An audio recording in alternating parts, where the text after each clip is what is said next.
Hey guys, and welcome to Car Guy 1999 Reviews. Today, thanks to Infiniti of Nashville, we have our 2025 Infiniti QX60 Autograph, finished in the new for 2025 color Harbor Gray.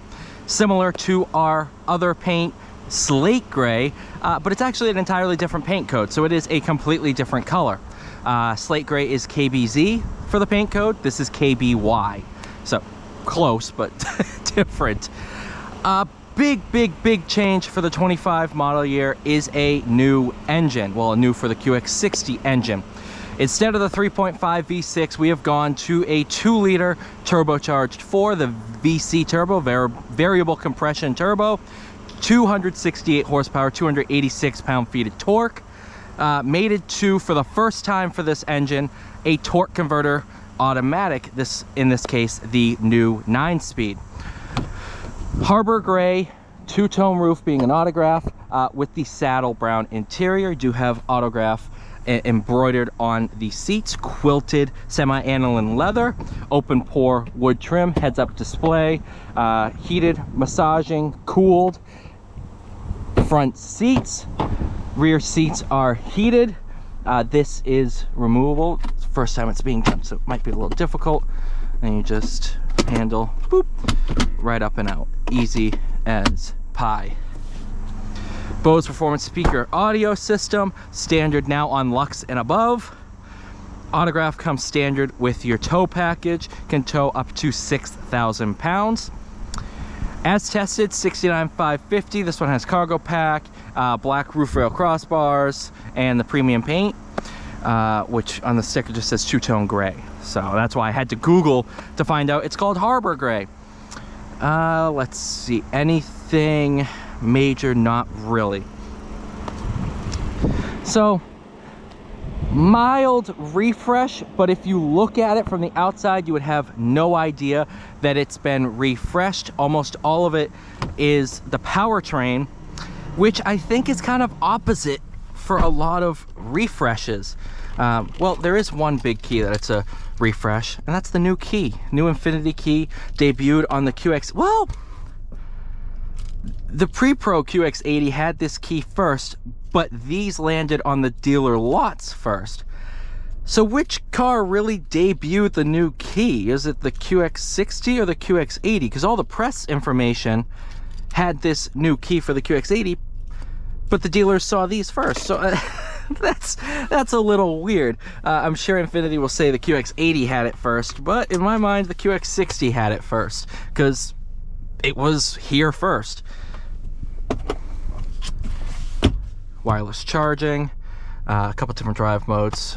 You have personal, sport, eco, auto. Did that backwards. Auto, eco, snow. Go into sport, auto headlights.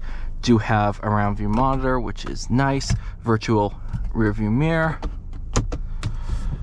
Let's go for a drive. So I've gone back and forth with the 4-cylinder. I've done a video on the Lux Black Edition, which is the biggest, well, I wouldn't say the biggest is the 4-cylinder, but the newest, latest and greatest for the 25 QX60 is the Black Edition. The 4-cylinder is one of those where I go back and forth. I say I absolutely understand why they do it, and I still do. Fuel economy across the board is 2 miles per gallon more. That is for city, for combined, and for highway, so there's definitely benefits there. More torque. The V6 was 295 horse, 270 pound-feet. This is 268 horse, but 286 pound-feet. So it ends up being about the same, but power delivery, as you're about to find out,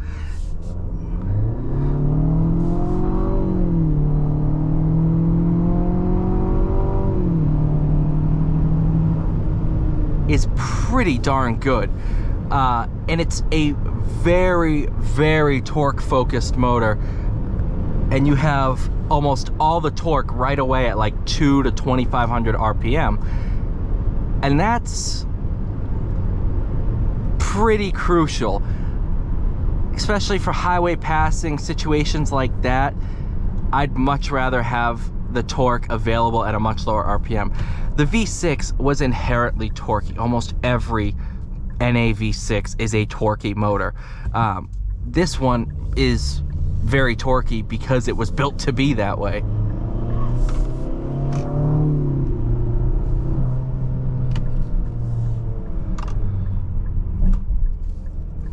I was very, very curious to see how this variable compression 4-cylinder worked with a torque converter, because like I said, this is the first time this motor's been mated to a non-CVT transmission. I think this is the way it should have been from the get-go, because I found this motor, it doesn't sound great.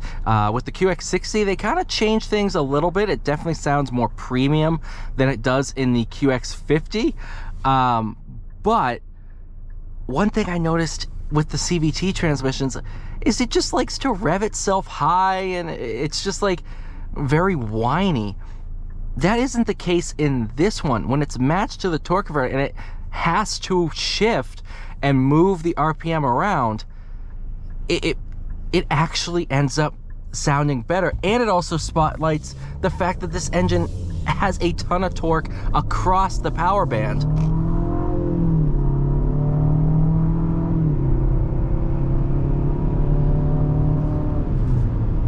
So about 50% throttle, I have all the torque I'd ever need. And that wasn't the case with the V6. The V6, you really kind of had to rev it out. It was a derivative of a VQ. VQs like high RPM power. That's where they shine.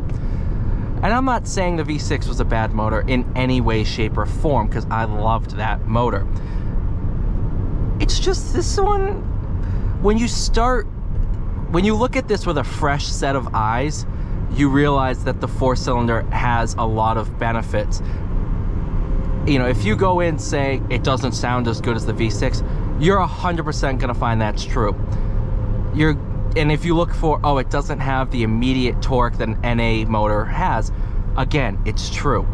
But if you go into it with a fresh set of eyes and just saying, how is passing power on the highway?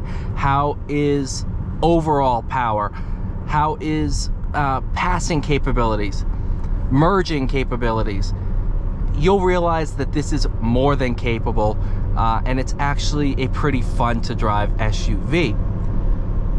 And I think us car enthusiasts, we get caught up in joining the bandwagon of downsizing and just saying, no, protest all downsizing.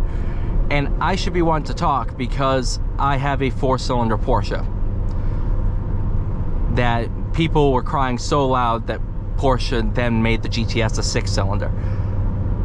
So again, I'm preaching to the choir about this one.